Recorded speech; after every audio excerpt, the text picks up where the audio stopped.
em uma das aulas que a gente teve, e alguns alunos, mas o professor Maurício não disse assim. Olha, preste atenção, eu sempre disse, e vou bater mais uma vez, agora estou na frente do professor Maurício, é bom porque a gente já tira essas dúvidas.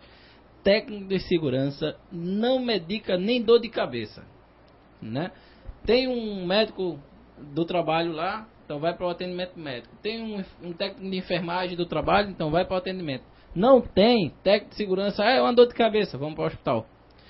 Porque você não sabe se o cidadão vai ter reações a uma medicação, você não sabe se ele é alérgico, se ele pode, se ele não pode. Você não tem a capacidade para fazer isso, porque não é porque você seja incapaz não, gente, é porque, como o professor Maurício disse agora, você não é formado em medicina, você é técnico de segurança do trabalho, você trabalha com prevenção, certo? Então não faça isso, mais uma vez eu digo, afirmo, bato o pé, estou com 10 anos no mercado, nunca tive dor de cabeça com isso. Quando eu tenho dor de cabeça eu procuro logo o médico, mas não medicar de jeito nenhum. Só para completar, né, o pessoal pode ter falado, a questão que eu falei foi o seguinte, que o técnico pode fazer o seguinte, mediante o médico do trabalho, né, eu sempre fazia isso na empresa que eu trabalhava, mediante o médico, a prescrição médica do trabalho, eu tinha um formulário lá, quando eu dava um Tilenol, paracetamol, eu anotava, fulano de tal, matrícula tal, paracetamol, AIS, tal hora, porque se ele tivesse alguma coisa, tá certo? O médico tinha prescrito os remédios que podiam estar lá na caixa de primeiros socorros e eu administrava, mas simplesmente eu estava lá escrevendo, tá? Prescrevendo. Aí estava lá anotando, mas essa questão da minha pessoa, o técnico de segurança, ministrar e indicar medicação, aí é complicado, tá certo? Aí foge da alçada nossa. Mais alguma pergunta? Temos sim, do Paulo Paredes, da aluna Idevânia. Como identificar se um indivíduo está com dispneia? Dispneia, Idevânia, você vai observar o tipo de respiração dele. O que é dispneia? Dispneia é um nome técnico para a respiração irregular, tá certo? Para a respiração irregular acelerada, tá certo? Porque você tem a dispneia, que é a respiração que está... Aí para um pouquinho, volta, e tem a taquipneia, que é a respiração muito rápida, tá certo? Feito cachorrinho. Então você vai observar, você vai diagnosticar a dispneia e a taquipneia através do nível, tá certo?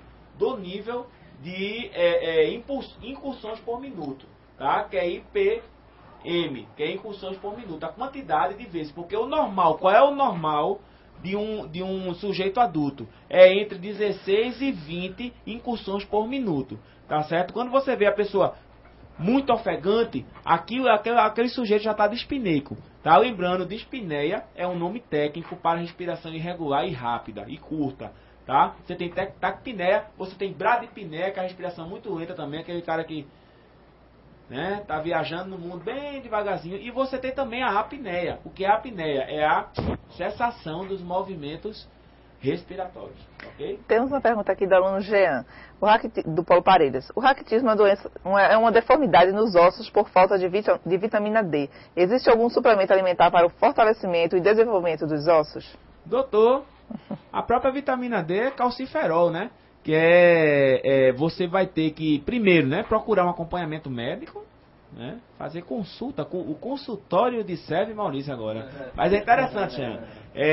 Como uma aula bem solta, então a gente vai dizer o seguinte, que o ideal para a questão do raquitismo é um acompanhamento médico, tá certo? E um suplemento alimentar à base, tá? À base de cálcio e também prescrito por médico e por nutricionista, bem como medicações, tá, à base de cálcio, para essa reposição de cálcio, tá? Que o raquitismo ele vai muito de perda de cálcio, tá? Vai muito de falta de vitamina D, que a vitamina D é o que? É calciferol, tá? É uma vitamina precursora do cálcio, certo? Então, você vai muito aí na orientação médica, vai ter que estar, um médico vai ter que estar prescrevendo a medicação correta e assim sucessivamente. Não temos as perguntas. Ok, vamos lá, voltando para o nosso slide. Aí lembrando aí o APH básico, atendimento pré-hospitalar básico, nós vimos aí a avaliação primária, né? Que é justamente a avaliação que você vai no início. Ela é definida basicamente por 3 palavrinhas, ver, ouvir, sentir. Você vai ver se a vítima está consciente ou inconsciente. Você vai ver também se ela está respirando, colocando o ouvido nas fossas nasais dela, olhando para o tórax dela para ver se está tendo movimento, você vai sentir se ela tem pulsação. Lembrando, descer um pouquinho do ABC do trauma, A, air, tá? Abrir vias aéreas, B, breathing, que é respiração, e C, circulation, que é circulação. Então você está matando aí a questão do ver, ouvir, sentir, né? Que o pessoal chama de voz, né? Ver, ouvir, sentir. A avaliação secundária vai consistir aí da questão do exame céfalo-caudal, né? E a avaliação dos sinais vitais, que é justamente a questão da pressão arterial, da temperatura, da pulsação. Só lembrando os locais de tomada, né? Os locais de aferição de pulso, os principais. Você tem aqui a carótida, o pulso carotídeo, você tem aqui o axilar, você tem o braquial, que é no encontro lá do húmero com o rádio, né? Ou seja, acima da articulação do cotovelo. Você tem o radial, que é no pulso. Você tem o ignal, que é na virilha, né? Que é o femoral. Você tem o palpíteo atrás do joelho, na famosa caixa de grude, como o pessoal fala, né? Você tem a tíbia, o tibial, que é na frente da tíbia, ou na famosa canela, né? Você tem o dorsal acima do pé e o calcâneo abaixo, tá? Então, todos esses locais são locais de tomada de pulsação. Lembrando que a medida da pulsação é batimentos por minuto, BPM. Aí você vem aí para o PCR-RCP, PCR parada cardiorrespiratória, né, que é a parada cardíaca, é a sensação dos movimentos do coração. O coração para de bombear sangue, tá, por algum fator, por alguma consequência, ele parou de bombear.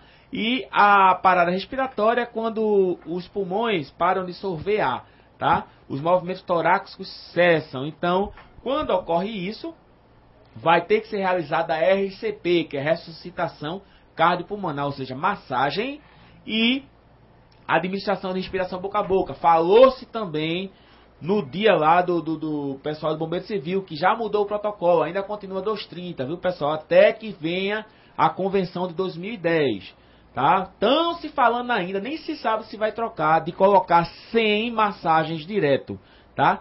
100 massagens direto, mas hoje ainda é 2 sopros e 30 massagens, tá certo? Tudo bem, há 5 ciclos, o professor Sérgio está me lembrando aqui, reavaliar a cada 5 ciclos.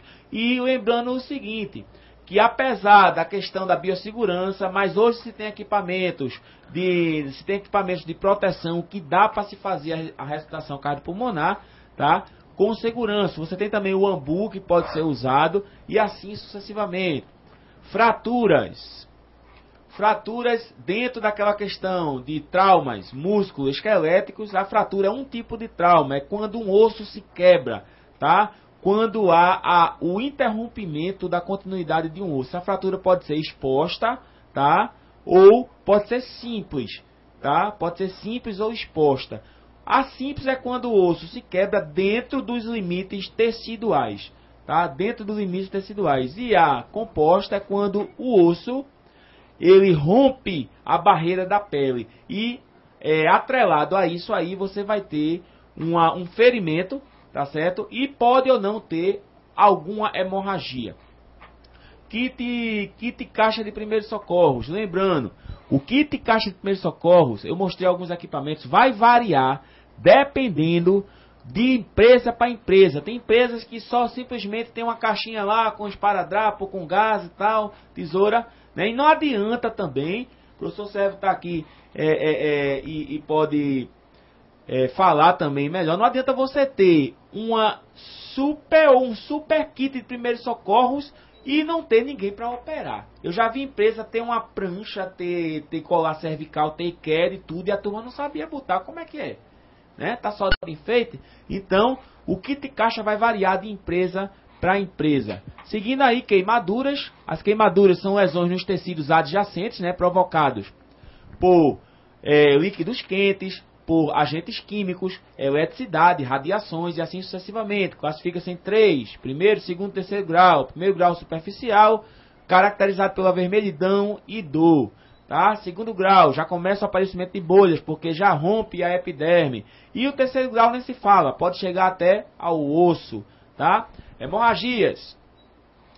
As hemorragias, ela se caracteriza, se divide em duas, né? É o sangramento exacerbado por algum fator, né, externo geralmente. Aí você vê por amputação e outras coisas. Hemorragia ela pode ser interna e externa, dependendo do local, e venosa e arterial, dependendo do duto que vai levar a essa hemorragia, tá? Alguma consideração?